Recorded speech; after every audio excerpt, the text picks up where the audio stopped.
Which of the following alkane cannot be made in good yield by Wurtz reaction అంటున్నాడు.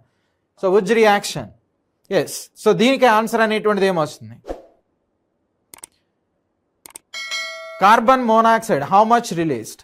So carbon monoxide ఎంత release అవుతుంది అనేది అది మనం తీసుకునేటువంటి ఆ ఫ్యూయల్ కంటెంట్ మీద డిపెండ్ అవుతుంది అనమాట. ఓకే,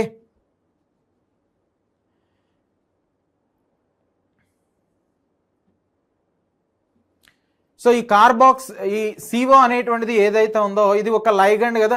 హెమోగ్లోబిన్లో ఉన్నటువంటి మెటల్ ఏదైతే ఉంటుందో మోస్ట్లీ దాంతో ఇవి స్ట్రాంగ్ బాండ్స్ అనేటువంటిది ఫామ్ చేస్తూ ఉంటాయి. ఓకే, సో ఈ ఐరన్ ఈ టైప్ ఆఫ్ డెరివేటివ్స్ లేదంటే హెమోగ్లోబిన్ అనేది కార్బన్ మోనాక్సైడ్తో స్ట్రాంగ్ బాండ్స్ అనేటువంటిది కోఆర్డినేట్ కోవలెంట్ బాండ్స్ అనేటువంటిది ఇక్కడ ఫామ్ అవుతూ ఉంటాయి. సో ఇది చాలా చాలా స్టేబుల్గా ఉంటుంది. ఎప్పుడైతే అది స్టేబుల్గా ఉంటుందో నీకు ఆటోమేటిక్గా బ్లడ్ అనేటువంటిది క్లాట్ అయిపోతూ ఉంటుంది. సో బ్లడ్ గడ్డగట్టుకుపోయిందంటే మోస్ట్లీ మనకి ఆక్సిజన్ ట్రాన్స్పోర్టేషన్ అనేది జరగక సో చనిపోవటం అనేటువంటిది అబ్జర్వ్ చేయొచ్చు.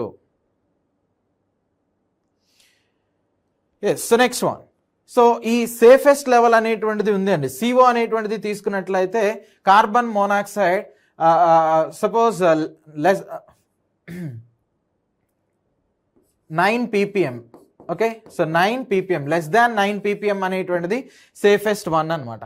సో ఇంతకంటే ఎక్కువగా ఉన్నప్పుడు బల్క్ కంటెంట్లో అంటే for example more than 1000 ppm కనుక ఉంది అనుకోండి, అట్మాస్ఫియర్లో ఈ CO అనేది మోర్ దాన్ 1000 ppm కనుక ఉంటే అప్పుడు ఈ టైప్ ఆఫ్ గ్యాసెస్ని కన్జ్యూమ్ చేయటం ద్వారా వాళ్ళు చనిపోవటం అనేటువంటిది జరుగుతుంది. ఓకే, అదే 1000 కంటే తక్కువ 200 నుంచి 1000 బిలో ఈ రేంజ్లో ఉందనుకోండి, సో వాళ్ళకి యాంటీడోట్ అనేటువంటి దాన్ని ఇంజెక్ట్ చేస్తారు. సో ఆ యాంటీడోట్లో కూడా ఏముంటుంది అంటే ఆక్సిజన్ 90% ఉంటే సో 10% కార్బన్ డైఆక్సైడ్ అనేటువంటిది ఉంటుంది. సో దీన్ని ఏమంటారు అంటే కార్బోజన్ అనేటువంటిదిగా ప్రొనౌన్స్ చేస్తారు. Okay, so carbogen. So what is the antidote of CO poisoning అంటే కార్బోజన్ అనేటువంటిదిగా కన్సిడర్ చేస్తాం. Okay right. సో నెక్స్ట్ ఈ క్వశ్చన్కి ఆన్సర్ అనేటువంటిది ఏమొచ్చింది? సో దీనికి ఒకసారి కాన్సెప్ట్ చూడండి. వాడు ఏమంటున్నాడు, వుడ్జ్ రియాక్షన్ అనేటువంటిది ఇచ్చారు. సో వుడ్జ్ రియాక్షన్ అనేది తీసుకున్నప్పుడు ఇలా ఆల్కైల్ హాలైడ్స్ అనేటువంటి వాటిని కన్సిడర్ చేస్తాం. సోడియం అనేటువంటి దాన్ని ఉపయోగిస్తాం. ఇక్కడ డ్రై ఈథర్ ప్రెజెన్స్లో డ్రై ఈథర్ ప్రెజెన్స్లో ఈ రెండింటిని కనుక రియాక్ట్ చేసినప్పుడు ఆల్కైల్ హాలైడ్స్ని రియాక్ట్ అనేటువంటిది చేసినప్పుడు మనకి ప్రొడక్ట్స్ అనేటువంటిది ఏమొస్తాయి? సో RR అనేటువంటిది రావచ్చు, లేదంటే RR- అనేటువంటిది రావచ్చు, R' అనేటువంటిది రావచ్చు. అయితే ఇక్కడ నువ్వు గుర్తుపెట్టుకోవాల్సింది అలా ఇది హయ్యర్ ఆల్కేన్స్ అనేటువంటి వాటిని తయారు చేయడానికి ఉపయోగిస్తూ ఉంటారు. Higher alkanes. Okay, higher alkanes ఇలాంటి వాటిని తయారు చేయొచ్చు. దట్టు ఈవెన్ నెంబర్ అనమాట. Okay, so even number of alkanes ఏవైతే ఉంటాయో వాటిని తయారు చేయడానికి ఉపయోగిస్తాం. సో ఇక్కడ చూడండి N-హెక్సేన్. ఓకే, మీరు N-హెక్సేన్ కదా ఇచ్చింది, N-హెప్టేన్ అనేటువంటిది. హెప్టేన్ అంటే ఏంటంటే 7 కార్బన్స్ కదా. ఆడ్ నెంబర్ ఉన్నటువంటి ఆల్కేన్స్ని తయారు చేయడం చాలా కాంప్లికేటెడ్. దీనిలో ఈ వుడ్జ్ రియాక్షన్లో సో బ్యూటేన్ ఇక్కడ చూడండి ఈవెన్ నెంబర్ ఉంది, హెక్సేన్ ఈవెన్ నెంబర్ ఉంది. హెక్సేన్ అంటే 6 కార్బన్స్, బ్యూటేన్ అంటే 4 కార్బన్స్. ఇక్కడ కూడా బ్యూటేన్ ఇది కూడా 4 కార్బన్స్. కాబట్టి ఆన్సర్ C అనేటువంటిది రైట్. ఆన్సర్ C అనేటువంటిది కరెక్ట్ అనమాట. ఎస్. సో అన్సిమెట్రికల్ ఆల్కేన్స్ ఏవైతే ఉన్నాయో అలాంటి వాటిని దట్టు ఆడ్ నెంబర్ ఉన్నటువంటి ఆల్కేన్స్ని ప్రిపేర్ చేయడం కొంచెం కాంప్లికేటెడ్ అనమాట. Next the correct statement regarding defects in crystalline solids is crystalline solids. Direct statement questions ఇవి, స్టేట్మెంట్ పాయింట్ ఆఫ్ ఇచ్చినటువంటి questions. So crystalline solids. Okay, ఈ క్వశ్చన్కి ఆన్సర్ ఏంటి? కరెక్ట్ స్టేట్మెంట్ అడుగుతున్నాడు. So Frenkel defects decreases the density of crystalline solids. Next, Frenkel defects is dissociation defect. Next, Frenkel defect is found in halides of alkanes. Next, Schottky defects have no effect on the density of crystalline solids అంటున్నాడు. Density of crystalline solids. So crystals అనేటువంటిది తీసుకున్నట్లయితే so వాటిని జనరల్గా so క్రిస్టల్స్లో ఉండేటువంటి defects అనేది 3 టైప్స్గా classify చేశారు. ఒకటి వచ్చేసరికి స్టైకోమెట్రిక్ డిఫెక్ట్స్ అని, నెక్స్ట్ ఇంప్యూరిటీ డిఫెక్ట్స్ అని, నెక్స్ట్ వన్ వచ్చేసరికి నాన్ స్టైకోమెట్రిక్ డిఫెక్ట్స్ అనేటువంటిదిగా చెప్తాం. సో ఈ స్టైకోమెట్రిక్ డిఫెక్ట్స్ ఏవైతే ఉన్నాయో వీటిలో మళ్ళీ షార్ట్కీ డిఫెక్ట్స్ అని, నెక్స్ట్ వన్ తీసుకున్నట్లయితే ఫ్రెంకిల్ డిఫెక్ట్స్ అనేటువంటిది ఉన్నాయన్నమాట.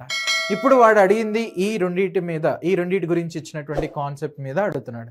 సో ఫర్ ఎగ్జాంపుల్ ఇక్కడ చూడండి, సో ఈ షార్ట్కీ డిఫెక్ట్ అంటే ఇక్కడ యానియాన్ అనేటువంటిది కానీ క్యాటయాన్ కానీ, సపోజ్ ఇక్కడ క్యాటయాన్ ఉండాలి, ఇక్కడే యానియాన్ ఉండాలి, ఉండదన్నమాట. సో ఉండాల్సిన పొజిషన్లో అవి ఉండవు. పోనీ ఆ క్రిస్టల్లో ఉండే అంటే అవి కూడా ఉండవు.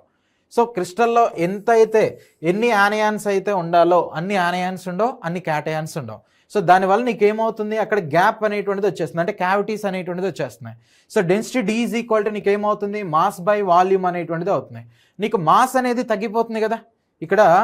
సో మాస్ అనేటువంటిది తగ్గిపోతుంది, వాల్యూమ్ ఏమో అంతే ఉంది, వాల్యూమ్ అంతే, కానీ అక్కడ ఉండాల్సినటువంటి అయాన్స్ మిస్ అయినాయి అంటే నీకు ఆటోమేటిక్గా డెన్సిటీ అనేటువంటిది డిక్రీజ్ అయిపోతుంది. మాస్ డిక్రీజ్ అవుతుందంటే డెన్సిటీ డిక్రీజ్ అనేటువంటిది అవుతుంది, అంటే షార్ట్ కీ డిఫెక్ట్లో డెన్సిటీ అనేటువంటిది డిక్రీజ్ అవుతుంది. ఈ పాయింట్ ఒకటి గుర్తుపెట్టుకోండి. నెక్స్ట్ ఫ్రింకిల్ డిఫెక్ట్ అనేటువంటిది తీసుకున్నట్లయితే ఇక్కడ చూడండి.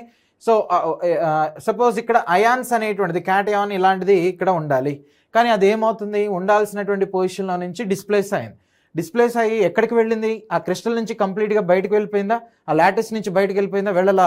సో ఈ అంటే ఈ 4 అయాన్స్ అనేటువంటిది ఇలా తీసుకున్నప్పుడు ఈ మధ్యలో ఉన్నటువంటి ఆ వేకెంట్ స్పేస్ని ఏమంటారు అంటే సో ఇంటర్స్టిషియల్ స్పేస్ అనేటువంటిదిగా చెప్తారు. సో ఆ ఇంటర్స్టిషియల్ స్పేస్లోనికి అది వెళ్ళటం అనేటువంటిది జరిగింది. ఓకే, అంటే ఇక్కడ నుంచి జస్ట్ పక్కకి ఈ రీజన్లోకి వెళ్ళింది కాబట్టి ఇక్కడ డెన్సిటీ అనేటువంటిది ఏమి కూడా చేంజ్ అనేది కాదు. ఎందుకనంటే ఆ అయాన్ అనేది ఆ లాటిస్లోనే ఉంది కాబట్టి మోస్ట్లీ ఫ్రెంకల్ డిఫెక్ట్లో డెన్సిటీ అనేటువంటిది చేంజ్ కాదు. సో దాన్ని బేస్ చేసుకొని చూడండి. So okay, so Frenkel defect decreases the density of the crystal అంటున్నాడు.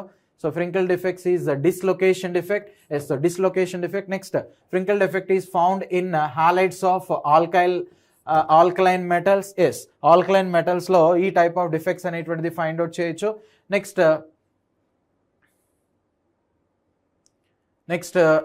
ఓకే, సారీ, వాడు అడిగింది కరెక్ట్ వన్ కదా. Next short key defect have no effect on the density of crystalline solids. So Schottky effect అనేటువంటిది తీసుకున్నట్లయితే density అనేటువంటిది ఏమవుతుంది, mostly decrease అనేటువంటిది అవుతుంది. అవునా, డిక్రీజ్ అనేటువంటిది అవుతుంది. నెక్స్ట్ ఫ్రింకల్ డిఫెక్ట్ అనేటువంటిది ఏ టైప్ ఆఫ్ కేటగిరీ కిందకి వస్తుంది, డిస్లొకేషన్ డిఫెక్ట్. వాడు అడుగుతుంది కరెక్ట్ స్టేట్మెంట్ అండి, ఒకసారి చూడండి.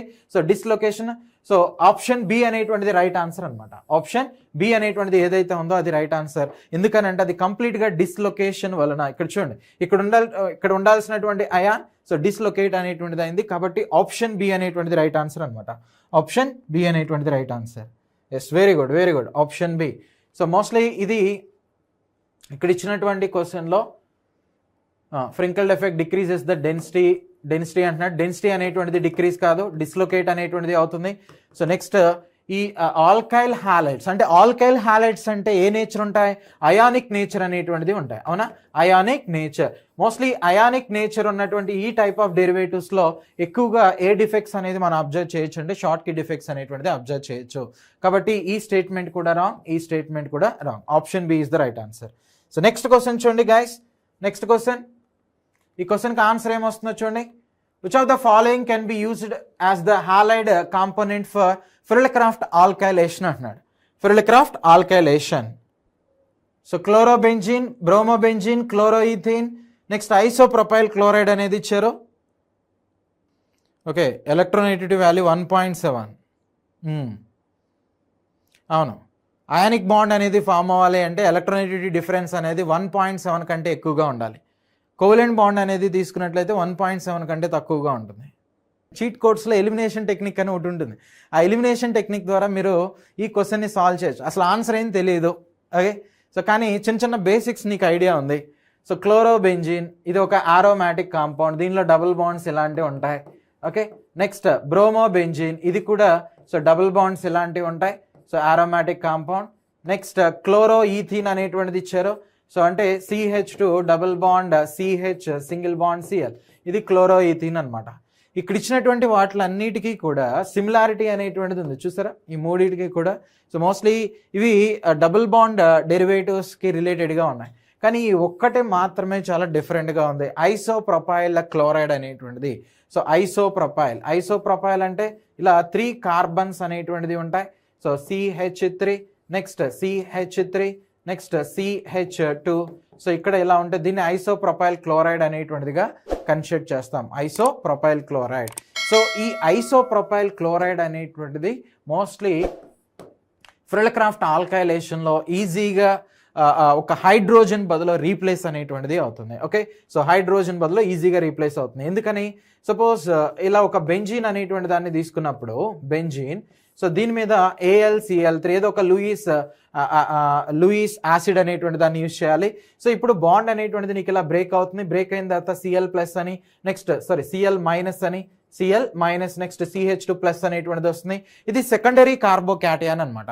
ఈ సెకండరీ కార్బోకాటయాన్ అనేటువంటిది మోర్ స్టేబుల్. మిగిలిన వాటిలో నీకు ఎక్కడా కూడా అలాంటి ఫార్మేషన్ అనేటువంటిది ఉండదు. ఇక్కడ చూడండి, మీకు వినైల్ డెరివేటివ్ అనేటువంటిది వస్తుంది. అంటే CH2 డబుల్ బాండ్ CH, ఒకవేళ క్లోరిన్ వెళ్ళిపోతే ఇక్కడ ప్లస్ అనేటువంటి ఛార్జ్ వస్తుంది. సో ఇలాంటివి చాలా అన్స్టేబుల్గా ఉంటాయి కాబట్టి ఈ క్లోరిన్ అనేది బ్రేక్ అవటం వీటికి ఇష్టం ఉండదు అనమాట. కానీ ఇక్కడ ఈ క్లోరిన్ బ్రేక్ అయినప్పుడు దీనికి స్టెబిలిటీ అనేటువంటిది వస్తుంది కాబట్టి సో మోస్ట్లీ ఇది ఈజీగా బ్రేక్ అవుతుంది. సో సెకండ్ ఫామ్ అయినటువంటి అయాన్ ఏదైతే ఉంటుందో అది కూడా స్టేబుల్గా ఉంటుంది. కాబట్టి ఫైనల్గా నీకు ప్రొడక్ట్ అనేటువంటిది ఎలా వస్తుంది అంటే జస్ట్ లైక్ ఈ ఓరియంటెడ్లో. ఓకే, సో ఈ ఓరియంటెడ్లో ప్రొడక్ట్ అనేటువంటిది వస్తుంది. కాబట్టి ఆప్షన్ డి అనేటువంటిది రైట్ ఆన్సర్ అనమాట. వీటిని బేస్ చేసుకుని చెప్తున్నాం. ఈ క్వశ్చన్కి కాన్సెప్ట్ అనేటువంటిది ఏంటది, జనరల్ ఆర్గానిక్ కెమిస్ట్రీలో మీకు ఇండక్టివ్ ఎఫెక్ట్ అనేటువంటిది ఉంటుంది. ఆ ఎఫెక్ట్ని బేస్ చేసుకుని ఇలాంటి క్వశ్చన్స్ని మనం ఈజీగా సాల్వ్ చేయొచ్చు. ఓకే, సో ఇప్పుడు ఇది దీని మీదకి వెళ్ళి అటాచ్ అవ్వాలి. సో అలా అటాక్ ఇప్పుడు ఇంకొంచెం చెప్దాం. సపోజ్ ఇదిగోండి, ఇలా బెంజీన్ రింగ్ అనేటువంటిది తీసుకున్నప్పుడు సో ప్రతి కార్బన్ దగ్గర కూడా నీకు హైడ్రోజన్ అనేటువంటిది ఉంటుంది. ఓకే, నెక్స్ట్ సో ఈ CH3 నెక్స్ట్ CH నెక్స్ట్ ఇక్కడ CH3, సో ఇక్కడ Cl అనేటువంటిది కదా మనం చెప్పింది. సపోజ్ ఇలా బ్రేక్ అయిన తర్వాత నీకేం ఫామ్ అవుతుంది, Cl- ఇక్కడ CH2+ అనేటువంటిది వస్తుంది. సపోజ్ ఇక్కడ బ్రేక్ అయిన తర్వాత H+, నెక్స్ట్ ఈ రింగ్ ఏదైతే ఉంటుందో ఈ రీజియన్ దగ్గర నీకు మైనస్ అనేటువంటిది వస్తుంది. అవునా, సో మైనస్ అనేటువంటిది ఫామ్ అవుతుంది. సో అంటే ఒక ఎలక్ట్రోఫైల్ అనేటువంటిది వెళ్ళి ఈ బెంజిన్ రింగ్ మీద నీకు అటాచ్ అనేటువంటిది అవ్వాలి అనమాట. హైడ్రోజన్ ప్లేస్లో సబ్స్టిట్యూట్ అనేటువంటిది అవ్వాలి. సో ఇది బ్రేక్ అయ్యి కొంత టైం అలా ఉండి అప్పటి వరకు కూడా ఈ అయాన్ అనేటువంటిది స్టేబుల్గా ఉండగలిగితేనే ఇది వెళ్ళి దీని మీద రియాక్ట్ అవుతుంది. సో బ్రేక్ అయిన తర్వాత కూడా ఇది స్టేబుల్గా ఉండాలి అంటే స్టెబిలిటీ ఆర్డర్ అనేది చూడండి, tertiary greater than, secondary greater than, primary అనేటువంటిది చెప్తాం. ఇది సెకండరీ కార్బోకాటయాన్ కేటగిరీ కిందకు వస్తుంది కాబట్టి ఇది మోర్ స్టేబుల్ అవుతుంది. అందుకనే ఇది ఇక్కడ మనకి రీప్లేస్ అనేటువంటిది, హైడ్రోజన్ బదులు రీప్లేస్ అనేటువంటిది అవ్వగలుగుతుంది. సో కాబట్టి గైస్ ఆప్షన్ డి అనేటువంటిది రైట్ ఆన్సర్ అనమాట. సో నెక్స్ట్ క్వశ్చన్ చూడండి. Next question, highest osmotic pressure is exhibited by 0.1 molar solution at 25 degree centigrade దగ్గర ఇచ్చారు. సో ఆస్మాటిక్ ప్రెషర్ మీద ఈ క్వశ్చన్ అనేటువంటిది రైజ్ చేస్తారు. దీనికి ఆన్సర్ అనేటువంటిది ఏం వస్తుంది, osmotic pressure. So glucose highest osmotic pressure. Okay guys, so చూడండి ఈ క్వశ్చన్కి ఆన్సర్ ఏంటంటే osmotic pressure, right. Osmotic pressure అనేది సో రిలేషన్ ఏంటంటే నెంబర్ ఆఫ్ అయాన్స్ కనుక ఇంక్రీజ్ అయింది అనుకోండి, number of ions increases, then osmotic pressure increases అనమాట. సో ఇక్కడ గ్లూకోజ్ అనేది తీసుకున్నప్పుడు మోస్ట్లీ ఇది వాటర్కి యాడ్ చేసిన నీకు అయాన్స్ అనేటువంటిది ఏమీ కూడా రావు. So okay, so next urea అనేటువంటిది తీసుకున్నా కానీ ఇది అయనైజ్ అనేటువంటిది అవ్వదన్నమాట. నెక్స్ట్ కాల్షియం క్లోరైడ్ అనేటువంటిది తీసుకున్నట్లయితే Ca+2 గాను, నెక్స్ట్ 2Cl- అనేటువంటిదిగా డిసోసియేట్ అవుతుంది. అంటే ఇక్కడ ఒక అయాన్, ఇక్కడ ఒక 2 ఆనయాన్స్ ఉన్నాయి, ఓవరాల్గా 3 అయాన్స్ అనేటువంటిది వచ్చినాయి. KCl అనేటువంటిది తీసుకున్నప్పుడు K+ గా, నెక్స్ట్ Cl- అనేటువంటిది వచ్చింది, ఇక్కడ ఒకటి అంటే టోటల్గా 2 అయాన్స్ అనేది వచ్చినాయి. ఇదొకటి ఒక క్యాటయాన్, ఒక యానయాన్, 2 అయాన్స్ వచ్చినాయి. కాబట్టి సో ఇక్కడ ఆన్సర్ వచ్చేసరికి ఏమని చెప్తాం, ఆప్షన్ సి అనేటువంటిది రైట్ ఆన్సర్ అనమాట. Okay, option C is the right answer.